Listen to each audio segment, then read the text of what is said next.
Miss Marita Davis Johnson. Goes on with joy.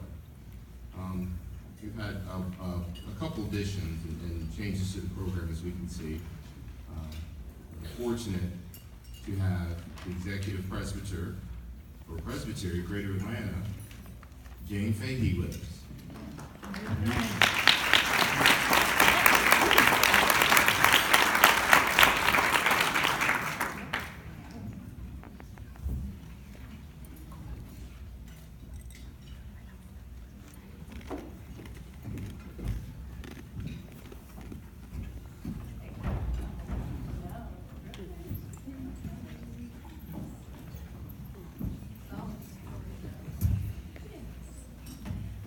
Well, good evening, folks.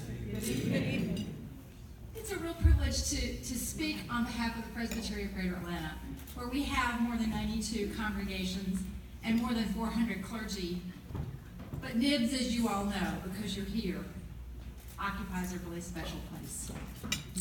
He, as you have heard, has been that voice, reminding us that God is a God, yes, of love, but also a God of justice.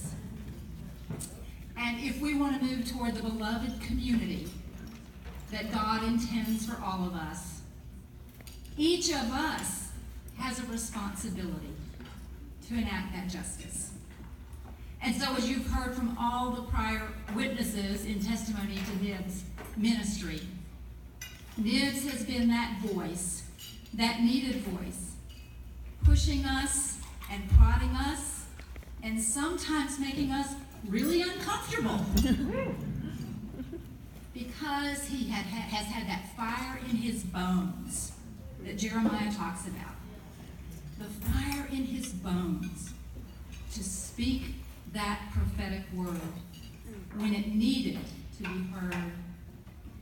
And Nibs, we are all better for that. We are going to miss that voice, and we just pray and trust that all those seeds you have scattered all these years in the community of Greater Atlanta have taken root in us, so that God's justice does bloom more fully. Because that is what we are still called to do, even while Nibs is off enjoying retirement. It's our task that he has handed on to us, and done so beautifully and prophetically and vocally. So now it's our turn to speak up, and that's the best way we can honor Nibs in retirement. So thank you, Nibs. We thank you for entrusting us now with speaking up, and we will do our best to honor you in that way.